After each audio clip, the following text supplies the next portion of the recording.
Hi Cancer, it's me, Gregory Scott. Thank you for joining me today. It's a real pleasure to be with you. I'm going to give you a really in-depth forecast of your astrology for August 2015. I'll give you some key dates to look out for.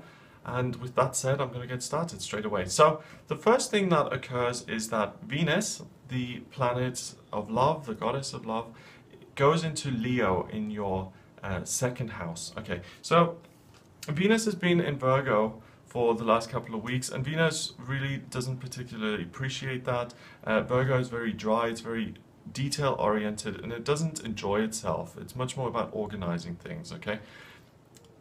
Venus in Leo is much more enjoyable, it's much more passionate, it's much more able to frolic and to enjoy itself and to really kind of let loose.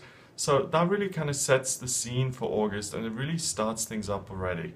And that happens in your second house of finances, okay? So immediately there's an increased amount of positivity, an increased amount of love, and positive fun, detached, kind of enjoyable energy in conjunction with your finances. So I really think there's a good start to your finances at the beginning of the month. I think you hit the ground running and your finances start to look much more attractive to you, okay, to put it another way.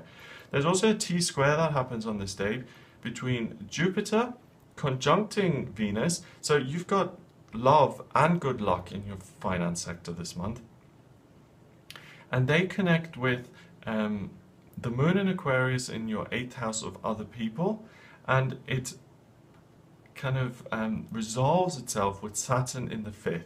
Okay, so for you to have financial success, it's by drawing on the Virgo energy that Venus has been in and enjoying that order and that structure that she created for you, and by really enjoying that structure. So Virgo isn't as bad as I've made her out to be, because she's created a lot of harmony in your financial life, and you can actually now enjoy the fruits, the goodness of that organization for the last couple of weeks. Okay, so you're going from strength to strength in terms of your finances, and you can actually enjoy those a little bit. Just don't overspend, but enjoy the freedom and enjoy the lack of pressure that's there right now. Now, on the 3rd of August, there's a grand trine in water in your chart, and a grand trine is an area of real talent, an area of real connection. And water is the intuition, it's your feelings, it's the way you understand the world via your intuition. And that's between your job that you do, your working self, what you do know and what you don't know, and how you can strengthen that. So I really think you have a very objective view of your own abilities and talents, Cancer, and that's good for you because Cancer can either be on either extreme. You can either think too little of yourself, or you can have a sense of grandiosity about your own abilities. But especially on the 3rd, it's a really good day to do an inventory of what you're good at and what you need to continue to work on, because it's not blighted, or it's not colored by self-esteem issues or arrogance or anything like that. You have a really clear picture of what you're good at and what you need to continue to work on. At the same time as well is Pluto is on the other side of your chart in your 7th house, and that's in retrograde, and it's been in retrograde since the 16th of April, and it continues to be in retrograde until the 24th of September. There's still 2 months to go, pretty much. And Pluto is the planet of death and rebirth. It kind of takes away and it gives new things. And when it's in retrograde, it's almost like a vacuum cleaner. It pulls negativity away. And I feel that you've been working at getting rid of some of your chaotic relationships and getting rid of some of that lack of structure in your relationship. And now you're at a point where you can feel much more at peace with the way you are with other people. That then gives you the time and the presence of mind to focus on the practical side of things and to grow your career, to grow your belongings, to grow your money. Because you're not clouded by firefighting. So for instance, if you've got a partner who's constantly phoning you up and bothering you and yelling at you and causing grief, it's going to take a lot of your energy, and you won't be as productive as you could be if you have harmonious relationships in your life. And I really see this as a time of harmony. On the 5th of August, the moon starts to trine So your ruler starts to trine Jupiter and Venus. And this is in the sector of your career and your money. Now, in July, I did a video on this. There was something called the Star of Bethlehem. Venus and Jupiter came together, and in the sky, when you looked at it, excuse me, it looked like one star. It was so bright, it looked like the Star of Bethlehem. It was really beautiful. And not only that, for you, Cancer, particularly, that Star of Bethlehem signaled hope and new beginnings in terms of your finances. On the 5th of August, those two aren't exactly the Star of Bethlehem anymore, but their energy astrologically is still impacting your chart. And it trines, it flows into all of the things that you're doing at work. You feel able to progress, you feel able to assert yourself, you feel able to do things your way. And this, for you, is a month of real financial growth, real career growth. It could be that the job improves first and then the money improves, or the money improves first and as a result of that, if you're on a commission sales job, then your career improves. But there's definite improvement in your financial working life at the beginning of August. So pleased for you, that's great news. On the 7th of August, the Sun starts to square the Moon. And the Sun is now also in your second house. You're totally focused on work. And with the Moon there, it's like night and day. It's like almost seeing both sides of the equation. It's duality. And you're seeing the positive, practical, increased finances. And you can also see how that's been a hope and dream and how you are fulfilling your own hopes and dreams by taking action. So your own action is divinely guided, it's absolutely right at the moment, and because you're doing the right things at the right time, that's why you're having all of this success. So things are clicking into place for you very nicely. On the 8th, Mercury goes into Virgo, and that's in your 3rd house.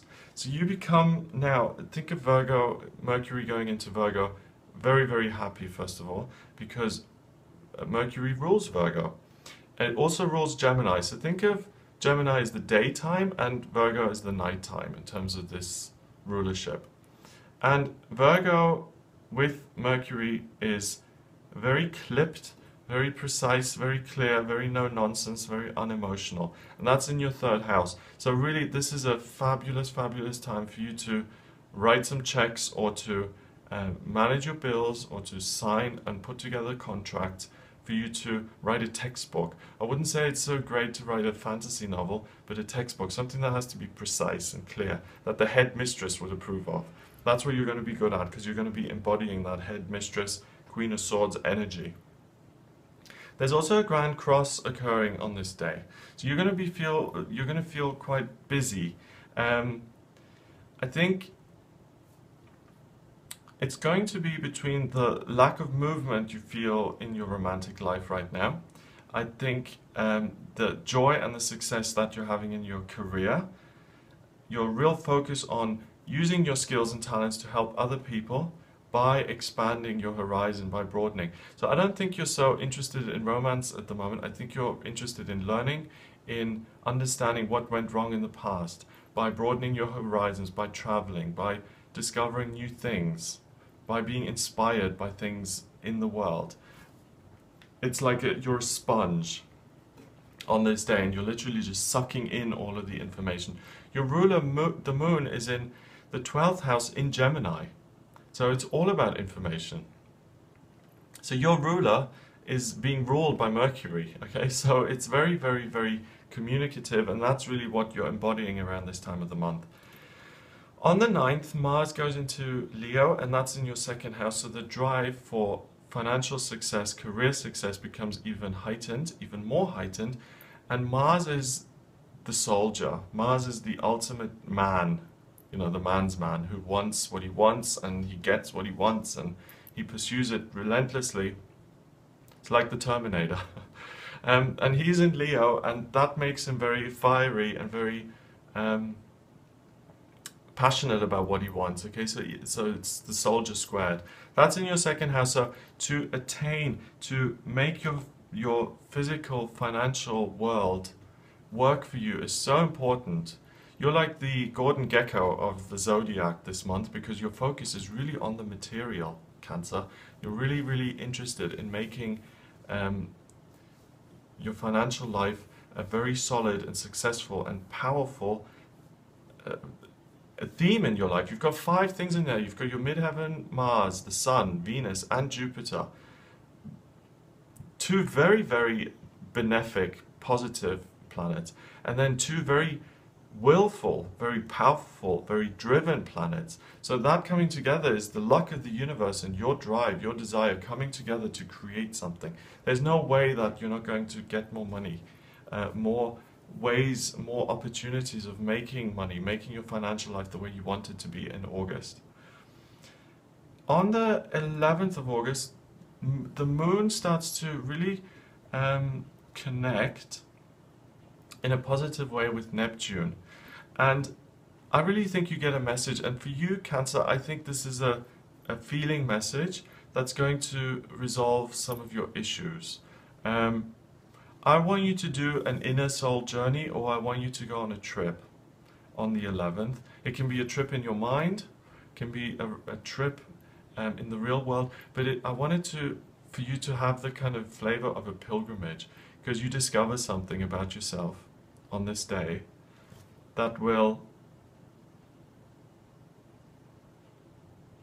if you've fallen out of love with the world or certain aspects of the world, you know, the world is a harsh place, terrible things happen all the time.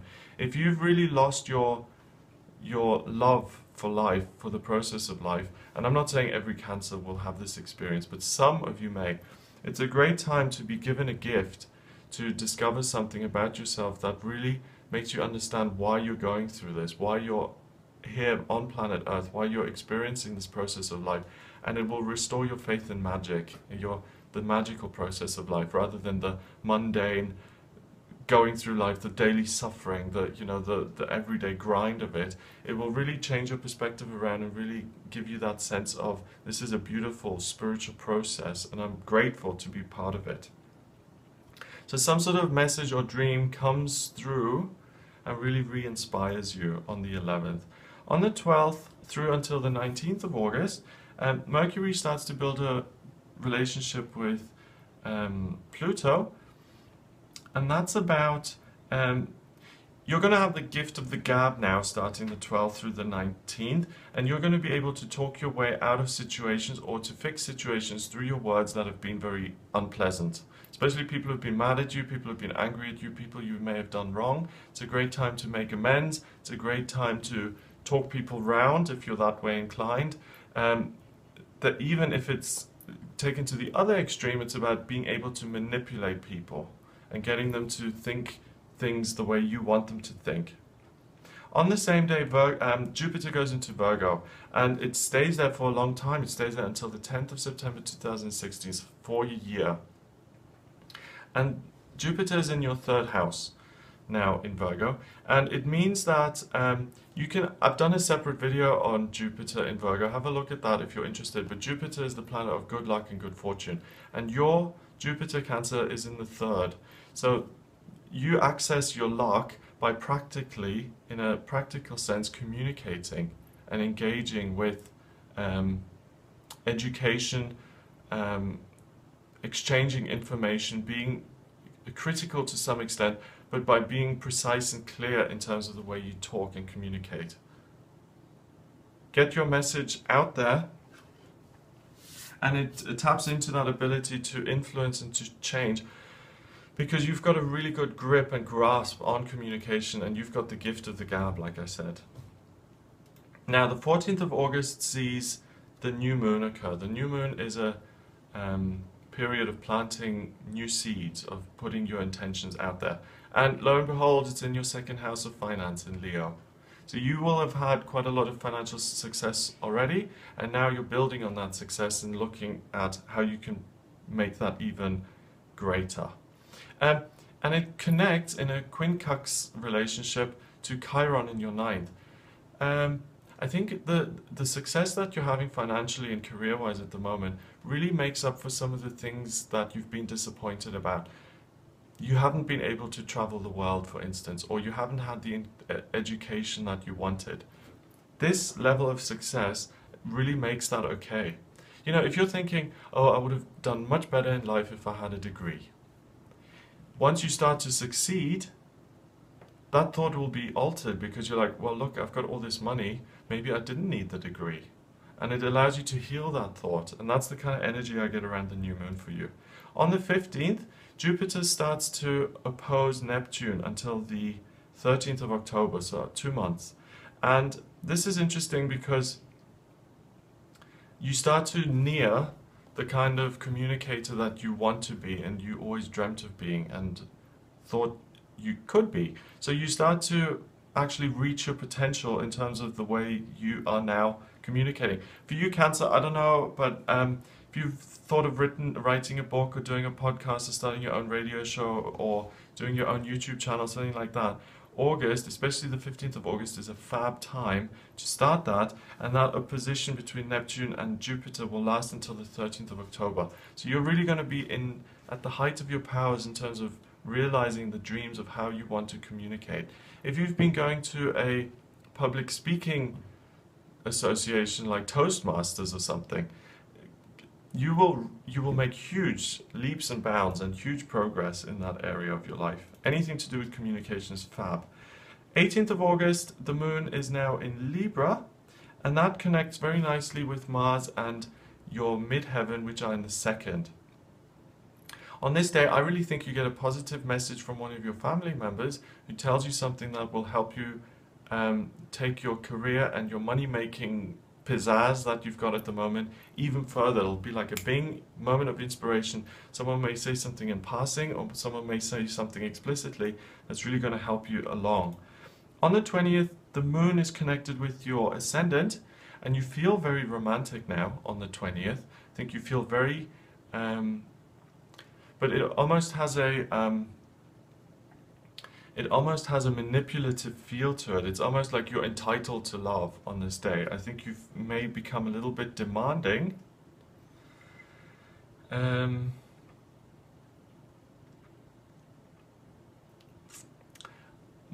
okay. I think it could be a great day to be a little bit kinky even. I mean, if you're into if you've got some fantasies or something that you haven't acted out, who knows? It may be that those will come up for you. On the other side of that, like I said initially, I think there might be a tendency for you to feel entitled to love, entitled to being waited on, entitled to someone doing things for you, or entitled to being intimate. Entitlement is not attractive, okay? So just watch out for that on the 20th, because you might cause a little bit of conflict with the people in your life because you've got this sense of, hey, you owe me something. And that is not good. That is not something that most people say, oh yes, I do owe you something. How can I immediately fulfill your desires and dreams? People don't do that. They're like, oh yeah? What do I owe you, really? So just be aware of that and like rein that in a little bit, because no one likes to be put upon that way. On the 23rd, there's another T-square, which is a great area of motivation with a solution in it. And that, right, the solution to that kind of energy that I've just mentioned is by listening to your feelings and by being considerate of other people. That kind of mitigates that sense of me first. Think about other people, and then that will help you navigate that. It's not easy, you know, if you feel like I deserve this, that's a one-track type of mindset, and it's hard to sometimes come off that. On the 24th of August, there's a grand trine in fire in your chart. Another day for you to really have another kickstart, another jump forward in terms of your financial life. And that's by listening to your own unique ideas. If you're sitting in a boardroom meeting and people are brainstorming, throwing ideas out, your idea is going to be hugely important. If you're self-employed, the idea for the new product that you can launch today is hugely important and is going to hugely make you more money straight away. It's not going to have a long turnaround period. It's going to be instantly successful. On the 28th, Mercury goes into Libra. And that happens right at the bottom of your chart, near your IC, your roots. And Mercury has been, for the bulk of the month, it's been in Virgo, so you've been very clipped and very precise. You know, even as I'm saying it, it's very, very thin-lipped, okay? But Mercury now in Libra is much more focused on harmony. So you speak in a way that is much more pleasing to other people, especially family members are going to be totally thrilled with you at this time of the month, end of the month. And I think it's a great day to build bridges. You come across very well, people respond to you very well, especially those nearest and dearest to you. If you've had an argument or if you've lost contact or fallen out with someone, 28th is a great time to rebuild those bridges and to reconnect. The full moon occurs now at the end of the month on the 29th of August, and that's in Pisces, right on top of your chart in the 9th house. And this is interesting because you have been exploring and you have been kind of learning new things about yourself, and your dreams have become true. Your dreams have been coming true.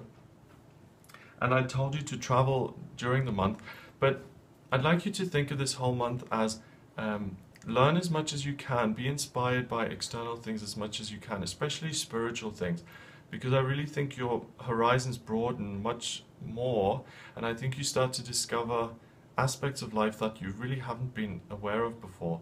Neptune, the dream planet, kind of comes down and it puts its fog over you in terms of your mind, and the harsh edges are kind of submerged, and you can really just float along and dream along and really discover magical new areas of life that you haven't been aware of. So this full moon in Pisces for you, it's, you know, you're a water sign, Pisces is a water sign, feels very harmonious to you, it feels very spiritual, it feels like a time to go within, to stop chatting so much and to really discover the magical, unseen facets of life. So this is a really, again, the full moon is a great time to discover about yourself, particularly Cancer. I think you get the most answers out of anybody this month, out of the signs of the zodiac. Now, at the end of the month, there's a yod, okay, and that happens again with your finances in the front row seat of all of this.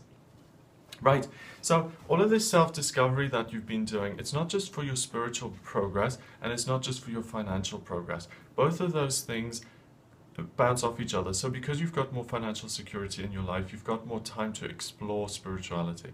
Because you've become more spiritual and you're listening to the guidance via the universe, you're taking divinely guided action, 444, that then helps you have more, to achieve more. So it's a rebirth. So really balance those two aspects of life and continue to do both to have the best month possible. And it looks like a fabulous month for you. So that's it. If you'd like any further information, or if you'd like a private reading with me to see how your specific natal chart is affected by all of this, then please get in touch via my website. It's gregoryscott.com. Have a look at the readings tab on there and you'll see the types of readings that I offer. And remember to subscribe to the YouTube channel, please. It helps these videos actually be seen. And if you want to find me on Facebook, you can. It's facebook.com/GregoryScott444. Have a fantastic August, and I'll speak to you soon.